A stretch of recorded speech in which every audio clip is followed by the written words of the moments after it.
There are 10 credit card denial reasons you have to avoid. Getting denied is like a gut punch that knocks the wind out of you because it seems to happen when you least expect it, and it hurts your credit score because it triggers a hard credit pull. And applying for cards by itself is a reason for denial when done too often. There's actually a number to how many new applications that you'll want to stay below to keep you in the running for the most premium cards, and it might be lower than you expect. Later, some are solving the number one reason for credit card denials by pressing a single button and improving their credit scores by 56 points on average. So the first denial reason is due to geographical location, or what they call geo-restriction. Some regional banks do this, and a ton of credit unions do this. FNBO, or the First National Bank of Omaha, actually did this to me fairly recently. I actually was pre-approved for one of their cards just about 2 years ago, but when I sought pre-approval again about 3 months ago, they actually hit me with the "you fall outside of our marketing area," which means I'm outside of their geographical footprint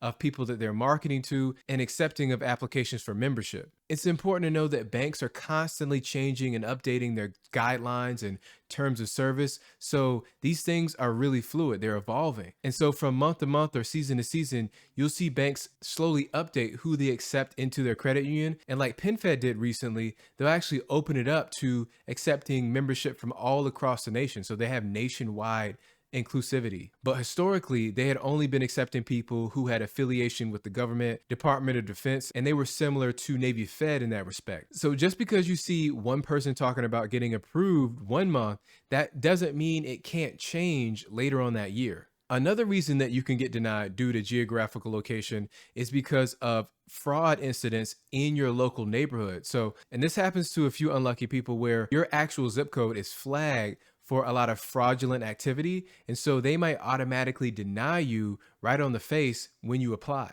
And so in that instance, you can still get approved, but you'll likely have to jump through extra hurdles and hoops to try to get that approval. You have to submit extra documentation, proof of income, verification of identity, things like that. So in a lot of instances, to get around that geo restriction, a lot of credit unions will let you join a nonprofit organization in their area, in the same town as them, and then you'll be able to apply and get approved nationwide, no matter what state you're in. That's exactly what I did with PSCCU recently, where that credit union is based in Pennsylvania, but since at the time I was living in New York, now I'm in North Carolina, I'm still able to join them because I was able to join the nonprofit organization that they work with. And that organization is the Pennsylvania Parks and Recreation Society. PSCCU is really well known in the community for giving high credit limits. They even advertise right on the face that with their founder's card, it goes all the way up to $30,000. And typically with like commercial bank cards, like with Capital One or Chase, they're only going to go up to about $25,000 on the personal side. And that's what makes credit unions so appealing to a lot of people, is that they're able to approve you for higher limits, and they're able to do it much faster. Sometimes they're able to approve you for 20 or 30,000 right off the bat as a starting limit. Another great thing I like about PSCCU is they're offering a really good sign-up bonus for their checking account. That's at $300 for a sign-up bonus when you direct deposit $200 per month for the first 3 months. Definitely check them out in the link below because I'm doing this one myself. I just signed up for an account with them just about a month ago. I have the debit card and I'm ready to sign up for more credit products in the future. The next reason you could be denied is due to poor credit mix. People are always surprised when they find out that you need more than just like an 850 or 800 credit score. Like you can be in the 800 club and still get denied for a lot of credit cards if your credit report or your credit profile overall isn't appealing and fundable to these banks and lenders. One really good way to prove that you have a thick credit profile that they want to see is through your credit mix. And that means installment loans and revolving lines of credit. So for installment loans, banks like to see a mortgage, a car loan, those will qualify for installments. And then on the revolving side, just any credit card that's issued by a bank is going to get you in the door and make you look very good on your credit report. And the credit mix just demonstrates that you can handle various forms of credit. And so the FICO scoring company has what they call a high achiever, meaning someone with an excellent FICO score. And so those people on average have 5 installment loans and 6 revolving lines of credit. So to make sure you're on track to having a good mixture of credit, make sure you have enough accounts actually reporting on your credit report. If you're new to credit or have bad credit and you can't qualify for something like a Discover It secured card, there's actually a ton of people that can't qualify for secured cards like that and they'll have to go for some other option. Fintech companies are known for offering credit builders with no credit checks and instant approvals. A fintech called Stellarfi is actually offering a virtual card that you can use to pay for utility bills and cell phone bills and even for rent payments, and allows you to have those payments report to all three major credit bureaus. The great thing is that they offer a free trial for 30 days. And an awesome part is that they'll report up to a $25,000 line of credit. And some people never get a line of credit that large. So that's a huge plus there. On the installment side, a great credit builder that I've been recommending is Kovo Credit Builder. And they'll just give you an installment loan over a 24-month period that you pay out $10 per month.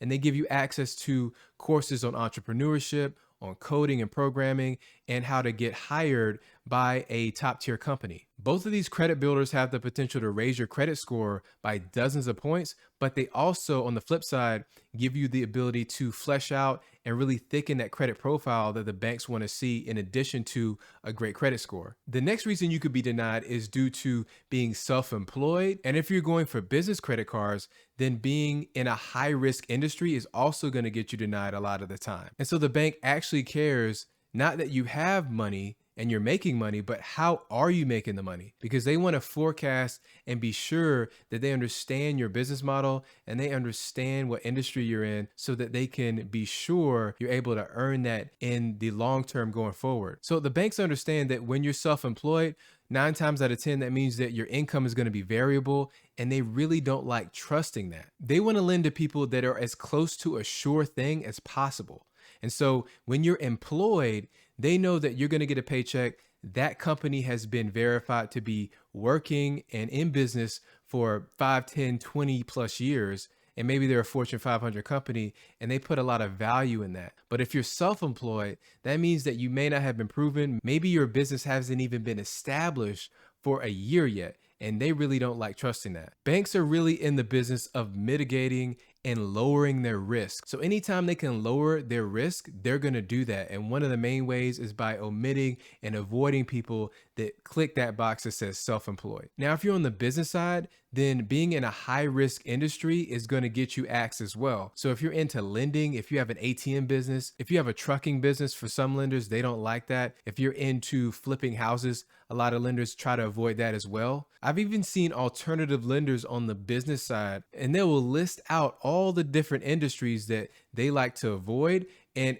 I may tell you, it was dozens of different types of companies. So this is well known. They want to stick to tried and true businesses like healthcare fields, like dentists, doctors, HVAC, plumbers, things that are really recession proof and proved over decades and decades of business. Now, I'm actually self-employed, and one way that I can get around clicking the box that says self-employed and instead choosing employed is by employing myself with my company Barton Media. And so what I do is I run payroll for myself on a monthly basis. That allows me to confidently state on applications that I'm a W-2 employee of my own business. I actually formed my own business in just minutes using InkFile and allowed me to avoid all the paperwork. InkFile is basically a go-between that allows you to quickly, easily fill it out using drop-down boxes and multiple choice questions and quickly get those documents electronically sent to your local government. And I run payroll using ADP, which is the largest payroll provider in the country. ADP is really good for payroll, but also for HR services in general. It can scale up with you easily if you have to hire employees later on down the line, so it can grow with you. And then you can also add in a 401k for yourself, which is tax deductible.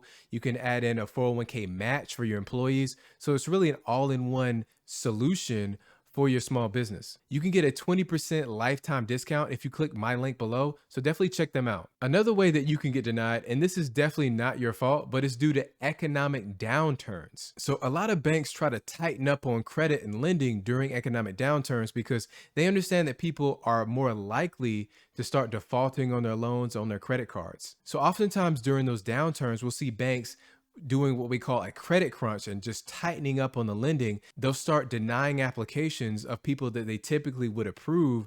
They'll start tightening up on credit limits and basically chasing down limits of people that already have a high limit with them. So if you have a $10,000 limit, they'll start pushing that limit down and cutting your limit in half or maybe by a tenth. So they'll push you down from a $10,000 limit down to a $1,000 limit. There's so many reports of this happening when times are tough. And also, if they feel like you're too risky to them and maybe you're using too much of your credit limit at that point in time, they could actually cancel and close out your account altogether. So when times are tough, my solution for still getting approved is being overqualified. And when I say overqualified, I would say getting as close to a FICO score high achiever as possible. I'll definitely link up the video I did just a few weeks ago on the 5 ways to become a FICO score high achiever, but really you want to have a utilization rate in the single digits. You want to have at least 5 installment accounts and 6 revolving accounts. You want to have an absolutely perfect payment history. You'll want to limit how many new credit cards you're applying for. Also, FICO score high achievers apply for less than 1 card a year. So I would say don't apply for any more than 1 card every 6 months and you'll get close to that. And when the banks are raising the bar on you on getting qualified, you want to exceed that bar. Also, to protect yourself from completely being disconnected and cut off from credit from any one institution, you'll want to diversify all the different banks and lenders that you're dealing with and working with. And I always like to say, apply for cards with a fintech like SoFi, apply for cards with a credit union like PSCCU, links below, and apply for accounts with big commercial banks like Chase. You want to have credit with all of those types of lenders just to make sure that you're sufficiently covered with credit just in case something happens. Another reason you could be denied is by having too many accounts with just one bank. A lot of banks are going to have hard limits on how many open credit cards you can have at any one time with any given bank. And a lot of banks are going to have limits on how many new cards you can get approved for in a certain amount of time, in like a small window, like 30 days, 60 days, or 6 months. And there's a good way to get around this, and that's by using a product change from one credit card product to another. And I did this recently with the Capital One Quicksilver card. I actually product changed that into the Venture X card. Now, I don't recommend doing that because you miss out on the sign-up bonus, but if you still wanted a credit card with the issuer that you were already working with, then that is an option for you in a pinch. Another easy way to get denied is due to insufficient income. One of the major ways that credit card issuers like to assess your credit worthiness and decide if they want to approve you or not is by your income. And they usually lend out about a tenth of your total annual income. I mean, this says a lot about your financial situation. How much debt can you actually repay on a monthly basis? And for example, credit cards like the Capital One Venture X are a Visa Infinite card. And that means that that starting limit is going to start at $10,000. So if you don't qualify for a $10,000 limit, then you're not going to get approved for that card most likely. An easy way to inflate your income legitimately is by stating your household income. And the way you can do that is by being at least 21 years old and using another person's income that you have readily available access to their bank account, or they help you with bills, or you combine your income in some other place to help you with rent, utilities, so things of that nature. This is going to allow a lot of people to either double or even triple their income just by doing this one method. Also, a lot of people don't know, but on the business side, you can actually use someone else's credit score and income to apply for a card under the EIN of that business, and you both can have cards issued to you under that business's name and EIN. Next, you can get denied due to too many recent credit card applications. If you're rapidly applying for new credit cards, then that's called credit seeking, and banks really don't like to see that. That means that you're hard up for money, you're in financial straits, and you need to apply for new credit to pay off old debt.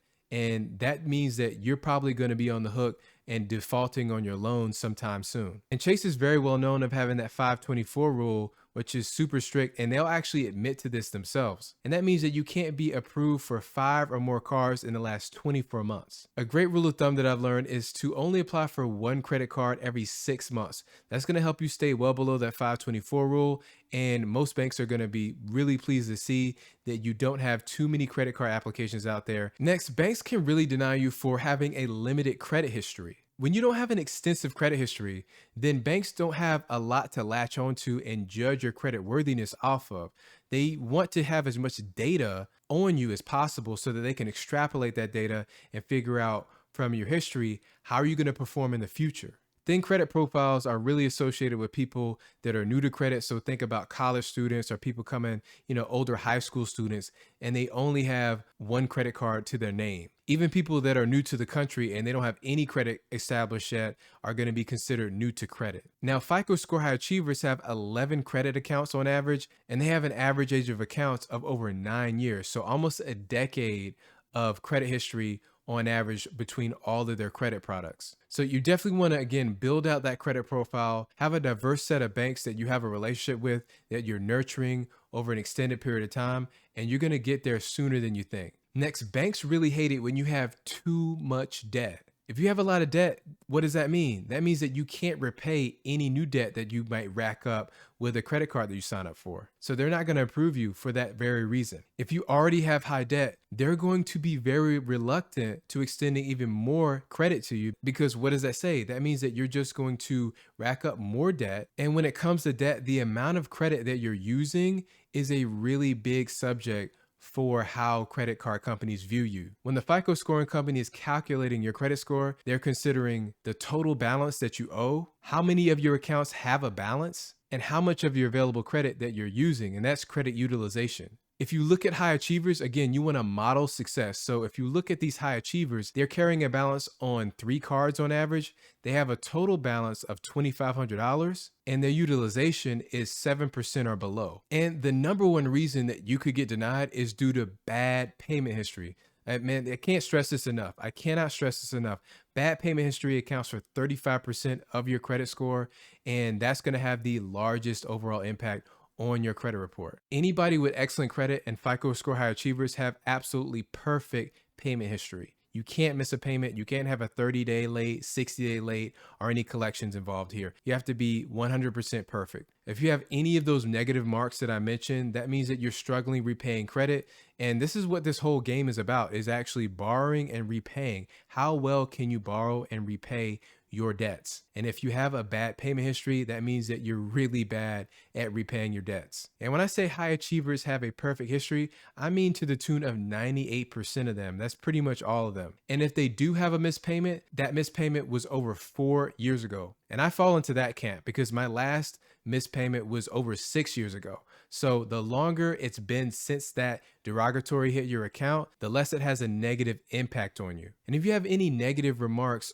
on your credit report, the number one thing you want to do is repair your credit and get those negative marks off of there as fast as possible. It's really good to get your hands dirty and do it yourself. A new option that I've come across is Dovely, which actually lets you do it yourself, but makes the process super simple. With just a click of a button, you can dispute negative remarks on all 3 credit reports. And they charge far less than any of these agencies are going to charge you. You actually get unlimited disputes with all 3 bureaus. And what they do is, on your behalf, they use the language that the bureaus actually understand. And so you're not going to have to write up or type up any sort of credit dispute letters on your own. They're just going to ask you simple questions, you respond, and they communicate in the best way possible with the credit bureaus of why you should have that remark removed from your credit report. The average paid member with Dovely Premium sees their score go up by 69 points. And the premium version comes with extra features like credit monitoring, alerting, and $1 million of credit protection. So it kind of combines a few different services into one. I'm testing the premium version for myself, and just last week, I had an incorrect address removed from my credit reports in the matter of 8 days after sending the initial dispute with Dovely. Again, I can't stress this enough. All I had to do was hit one button to dispute all 3 credit bureaus. You can hit the link below and check out the paid version like I'm using, or you can even use a free version that lets you dispute just with TransUnion. The average person on the free version sees a score increase of about 37 points, but Dovely Premium members see 2x the success rate. Cleaning your credit report yourself with Dovely is step 1 to repairing your credit fully, and step 2 is rebuilding your credit with new accounts reporting excellent payment history on a monthly basis. I recently reviewed 8 credit builders that can help you get approved for your next home loan at lower interest rates and save you tens of thousands of dollars in the process. Some of them started reporting as quickly as 2 weeks, plus one of them even has a free trial to get you started. So check out that video next. Thank you for watching.